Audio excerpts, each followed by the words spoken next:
What's good? What's good? I'm back. Yours truly, one and only Paul Pickett, host of the Paul Pickett Podcast, aka Triple P, aka the Common Sense Podcast, your source for music, sports, politics, world events, and much, much more.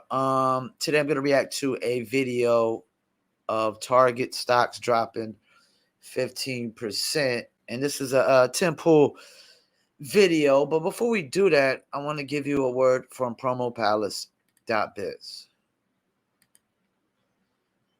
And here we go.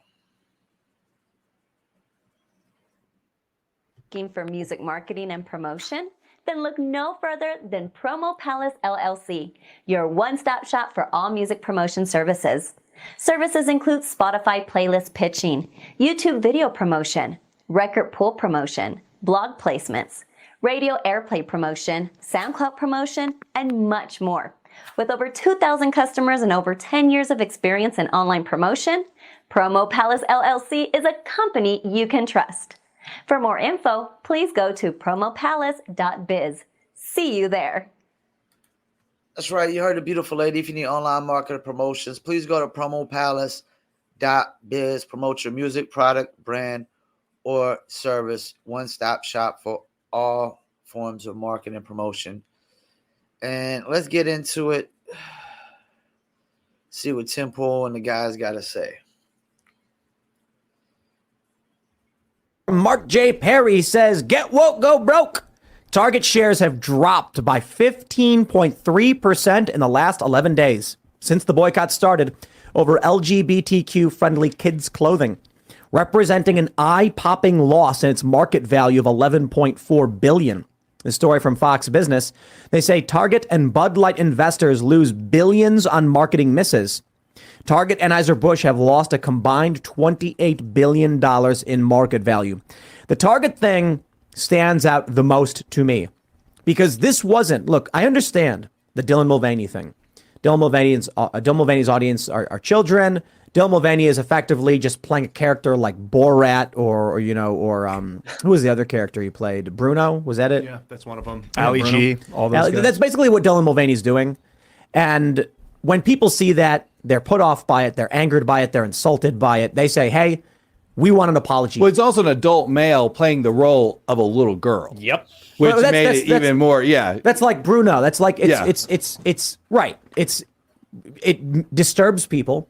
What I've heard from many people is, and I'm not trying to be overtly derisive, but people have said disgust. Yes. And so what, at first I was saying of the Bud Light boycott that people just don't want to be associated with an effeminate beer. Then I had people say to me like, no, they look at it with disgust because it's associated now. I can understand the boycott there is very strong. The emotions are very strong. The thing with Target is that this is just a company doing their typical Pride Month thing. All of the companies are going to start putting the Pride Month stuff out there. Yeah. Target now losing billions, $11.4 billion in market value for doing what companies have done for some time. That marks a massive shift. That's why I think this story is so important. Because typically, these companies do this stuff, nobody bats an eye. Conservatives don't do a thing. But now we're experiencing a cascade in the an exponential gain in in the Bud Light effect. That is, yes. Here's how I described it earlier. Somebody's holding shares stock in Target and Bud Light. Let's say they got 100 of each, hypothetical number. And they're told, don't worry, the Bud Light thing will blow over, boycotts never work. And they say, okay, and they're sitting on $63 per share. Now it's at 59, and they're going, dude, I just lost like 8% because you told me to wait. So they sell. That triggers the price going down even more. But they're also holding Target stock. Let's just say it's at a hypothetical number X. And then the controversy breaks. They go, nuh-uh, I am not going to wait around and lose another 10%. They sell. Now there is a fear in the market being brewed. Doesn't matter if you actually oppose wokeness. It doesn't matter if you support wokeness. All that matters is if a company gets woke, their stock will go down.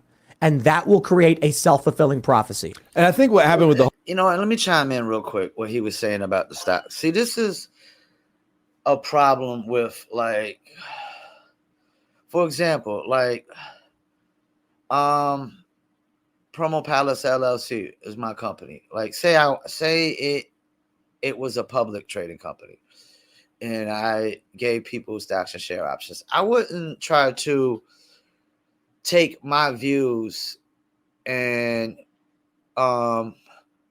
basically force my views onto the company and run with it.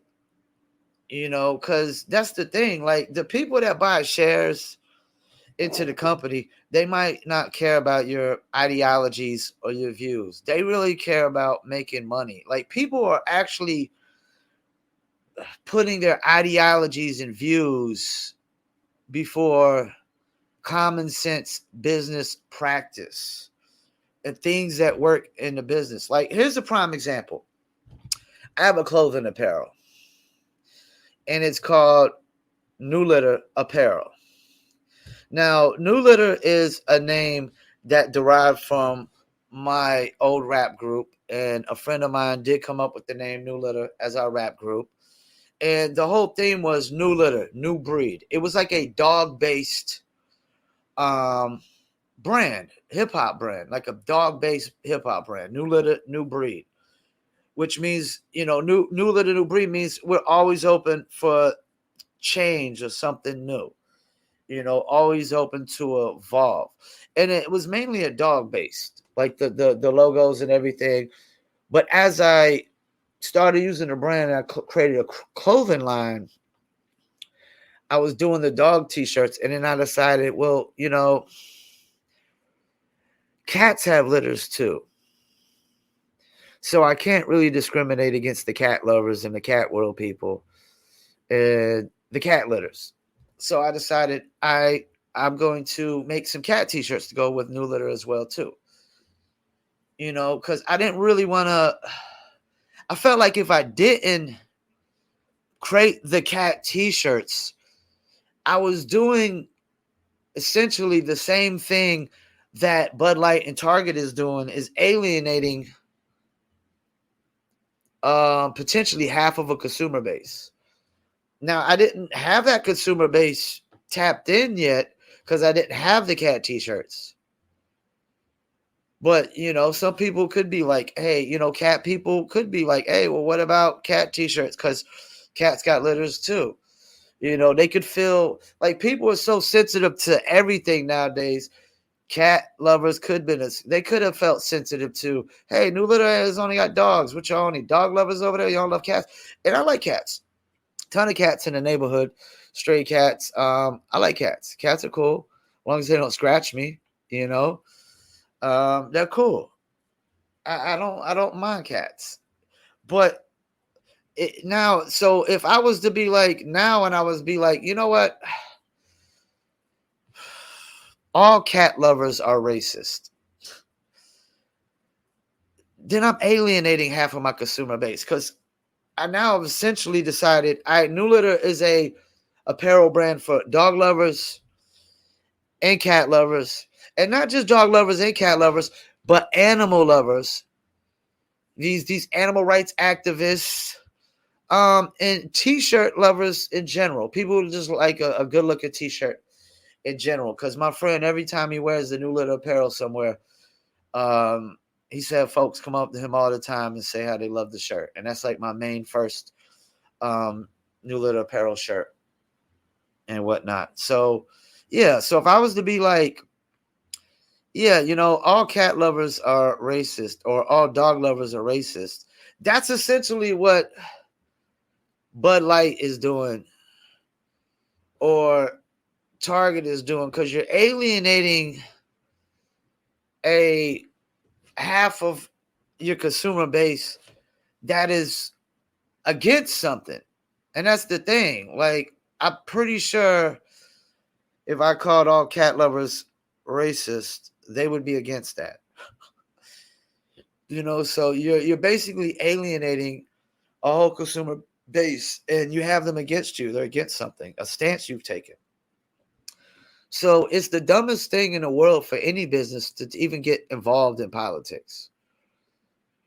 Like, if you're a business that sells hair products, then just focus on selling hair products. I'm a guy that does music marketing and promotion mainly. I'm going to focus on music marketing promotion. I'm not going to focus on alienate my consumer base and be like, yo, y'all should vote Republican or y'all should vote Democrat. No, none of that's going on Promo Palace LLC. And none of that's going on in New Lit Apparel. I even promote a liquor brand, which is a alcohol brand like Bud Light. And I'm going to tell you right now, we're not stepping into politics. We're selling a product, a high quality product. And that's all we care about. And trying to make this high quality product, Dizzle, check them out, dizzlebrand.com, trying to make this high quality product something that's not a product that's alienating anybody. Because Dizzle is actually kind of a urban type of name, but the brand itself is not just a urban alcohol. So that's the thing. As a marketing and advertising, we have to find ways to, let people know, like, hey, this brand isn't just for people in the hood or the urban community. This is also for country music listeners, rock and roll listeners, rich people, poor people, any people. It doesn't matter what skin color, race, culture you are.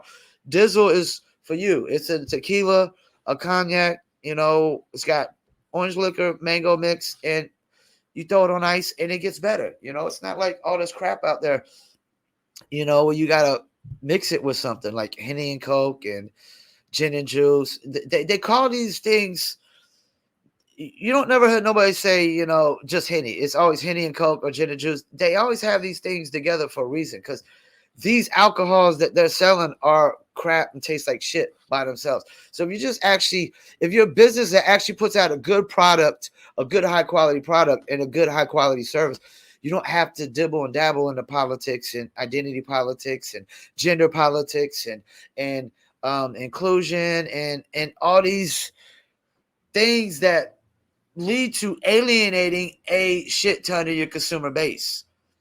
And in my lifetime, the Bud Light boycott has been the best one I've ever seen. It's gone on for 2 months straight, pretty much, and sales are dropping. I've seen countless videos and proof in multiple places where it's just clearly being boycotted. It has clearly become a feminine brand or a transgender brand or a gay brand.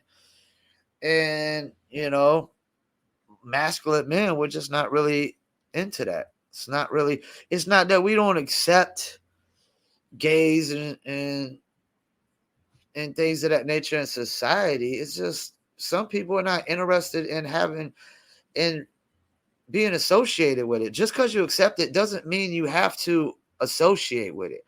And anybody that says otherwise, it's complete horseshit and bullshit. Let me get back into this though. Whole Bud Light effect, as you called it, which is a great term, is it gave conservatives confidence, because we had zero reason to be confident in any type of boycott. I've said for years, we've got to pick one company. I've said this for probably 10 years. We got to pick one company that's done something. It's got to be something we can live without. We can certainly live without horse urine. Yeah. I don't want to get you Mark on YouTube here. And let me put, if you're tired of drinking Bud Light and that horse piss, then drink Dizzle. Dizzlebrand.com. Order online. Check it out. We got to pick one company that we can do without and go all in and cause permanent economic damage. Until we cause permanent economic harm to one of these companies, it'll keep happening. We skip a couple football games, but we're back in the stands 3 weeks later, 3 games later. They don't give a crap. They know that, the conservatives will be back. They cave every time. We'll have a blip for 3 weeks. Yep. This sent the message that, oh, wow, these guys are sticking to it. They're angry. And when people see the effect of the Bud Light thing, it's like you said, it's self-fulfilling. Now they're wanting to recreate it. They're energized, and they have a confidence level of, hey, we can actually do this as conservatives. Like, wow, we do have half the buying power. Take a look at this story from New York Mag. Just asking questions is the section. Bud Light target and a new era of corporate caution by Benjamin Hart. I love this. He says, initially he thought nothing would happen. He says, I assumed it would have little to no effect. Instead, it has delivered a major hit to Bud Light sales. He then goes on to say, he says, do you think, okay, let me start over. How unusual is it for a campaign to be working this well? And do you think those factors are why it's been so successful? Ladies and gentlemen, pat yourselves on the back. I mean, this is significant. This is going on 2 months now, and it's only getting worse for any of the brands associated with the cult. And let me chime in real quick. And this is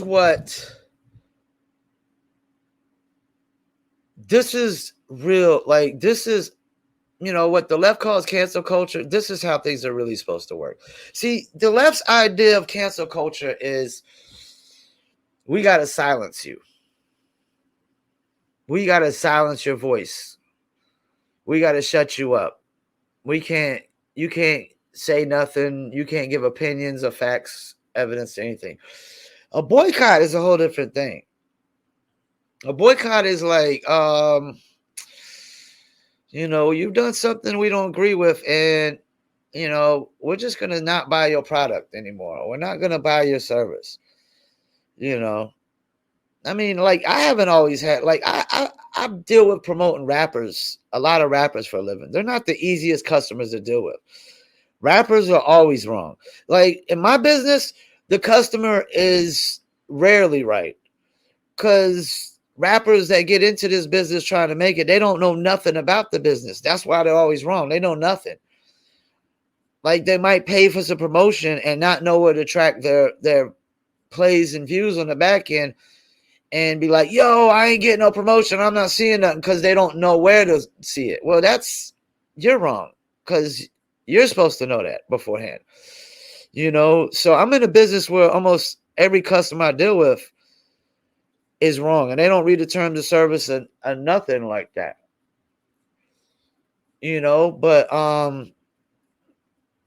like, I would never give them a reason to, like, boycott my company. Like, the easy way for me to do that would be like, yo, all my rapper customers, they all make trash music. Like, if I just came out and did a video and put that like a short clip, like, what would I expect? Which they aren't. I mean, if I get a trash customer, I refund their money. Like, if it's something that's just so awful and so terrible music, I don't promote it. I know I can't really get good results or do anything with it, even though there is a lot of artists which I would consider trash artists and terrible artists with fan base. But, there's some songs, the quality recording is just awful and terrible, and you can't really do nothing with it. Let's keep it moving. Yeah, and this is extremely encouraging to see. You mentioned a moment ago the fact that the Bud Light boycotts went very well. Significant damage was caused to a company which was pushing something horrible. I remember when the Target boycotts began, one thing I said was we need to be very careful about ensuring that we stick to the Target boycott, because this is going to determine whether the Bud Light boycott was a fluke or whether conservatives as a market are going to retain this power. Well, yeah, they've got to be. If the thing is, if we jump out there too quick and we start trying to boycott everything, real quick, none of them will be successful. Agreed. And we will start losing our effectiveness. Which is back to what I was saying. We have to cause permanent economic harm to a large company, and Bud Light has so far been that company, and it looks like their brand. Yeah, like, I like what he just said, because Bud Light, it like I said, it's horse piss. You should drink Dizzle anyways. You don't need Bud Light. Bud Light is not a necessity in life. Places like Target are more of a necessity. Anywhere where they sell groceries and food and necessities of that nature, you can't boycott them all. I get what he's saying. You can't boycott them all, then you ain't got nowhere to buy no groceries. So you got to be very careful how you do it. And man, I've never seen a brand destroyed so quickly and so succinctly ever. They're not going to be able to just come back and all of a sudden, they've put out bottles with camouflage bottles. They just put out a Harley Davidson special edition bottle. Oh my God. Like, it's just harming Harley Davidson. It's not bringing their brand back. And so again, if we stick to it, I don't know how long. And that's the thing. Like, if Harley Davis starts to get like Harley Davis, you talking about beer drinkers are manly? Shit. Harley drivers are manly guys. Like, man's man usually when you think of Harley guys. So if Harley start attaching themselves to Bud Light and too much pride stuff. And yeah, that wouldn't be the wisest thing. It wouldn't be the wisest thing. Not at all. A Target boycott will last. That it's harder for a lot of people to do without. It's not about the boycott though. That's the important thing. No, I get what you're saying on the other side of it, but just saying as to what conservatives will actually stick through and holding the feet to their fire economically. I don't think conservatives actually boycotted Target. I think regular people got pissed. Yeah. So I see two things happening. Bud Light was a boycott. Let me stop real quick. I like what Tim Pool said. That's the thing. Assumption is the mother of all fuck ups. And people, when you assume, you make an ass out of you and me. You've heard these things. People assume 10 times out of 10 nowadays, man. These motherfuckers just assume shit left and right without no facts and evidence. Yeah, can we stop assuming that it's just conservatives? That is just conservatives boycotting these brands?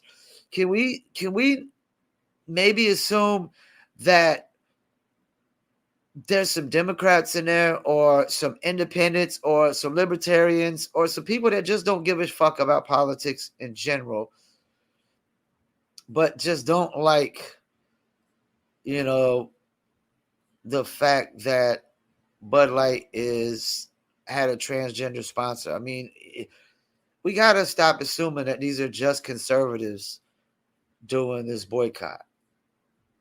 Like he said, it could just be regular old people who never even voted Republican in their life.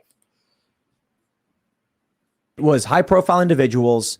Then what this guy points out in the New York Mag article is that people boycott, so the media picks it up, so the news spreads, so more people boycott. With Target, I think something was happening before the news even broke. We started seeing these videos pop up of people complaining. Then news broke of Target saying they had confrontations. Well, hold on. There was not enough time to have elapsed in when people on Twitter saw videos and when confrontations could have happened. Yeah. I think regular people walked into Target and went, yo, WTF, I got my kids with me. I don't want them seeing this stuff. Yeah. Then they filmed videos. Then. And that alone, it doesn't matter. It has nothing to do with being Republican or Democrat. Because I'm pretty sure there's plenty of Democrat people with families, with their kids, walk in and would say the same fucking thing. Let's keep it moving. Target responded. What we're seeing now with Target's stock collapsing is connected to Bud Light. But it doesn't matter what. So here's the important thing. Look, when the way I explained this last week was that I knew this woke woman and she inherited property from her family in New York. And she was talking about marginalized people and all of that stuff. And I asked her if a black family moved next to her property in New York, would she sell? And she went, of course. And I was like, are you kidding? I was like, that's racist. I was like, why would you do that? And she said, because property value goes down. And I was like, are you kidding me? It goes down because people like you do this. And I guarantee the lady that said that was probably more likely a motherfucking white liberal Democrat. Let's keep it moving. And she's like, yup, and there's nothing I can do about it. So I'm not going to be the one who gets economically hurt by the system. What people need to understand is that the biases, I've talked about this before, this is a systemic bias. The market responds to fear of the market. Yes. And we've now created that because of Bud Light. It does not matter what people do going to Target. All that matters is the stock will go down. Yep. That means you could do absolutely nothing, and people holding Target will lose money because of the negative press, causing them to panic sell, causing the price to go down, creating a cascade effect. I'm reminded of this. And before he goes, and that's enough to really get things turning, that's the thing. These people could try to put these people at the top running the show in these businesses, these marketing people, whatever, they can sit there and try to, reflect their views and ideologies in the marketing ads. But stockholders and shareholders ain't going to give a shit about that when they lose their money. And I would argue, even if their views are in line with those kind of views, they're still not going to give a shit if they start losing millions of dollars and billions of dollars. Like, this is the thing. No business is in the business of really losing billions of dollars or even millions of dollars, except apparently the WNBA, which is a tax write-off at this point. But no business is in the business of just losing billions of dollars. Because you start losing billions of dollars, people are getting fired and heads are going to start rolling. Quote that's attributed to Mayor Amschel Rothschild, who founded the Rothschild banking dynasty, which was like the precursor to the banking, this liberal economic order banking dynasty is the Rothschilds. They said that he said, give me control of a nation's money and I care not who makes its laws. So when you talk about having control of money, it's not necessarily who prints it. That's not where the control ends. It's how you spend it. And when you get enough people to come together to choose how to spend their money and how not to spend their money, Absolutely. you are more powerful than any amount of lawmaking. And this is shown with this AB InBev drop in 11% of their stock value and Target's drop in 11%. I mean, you can make bank runs. That's the most powerful force on earth if you want to talk about like.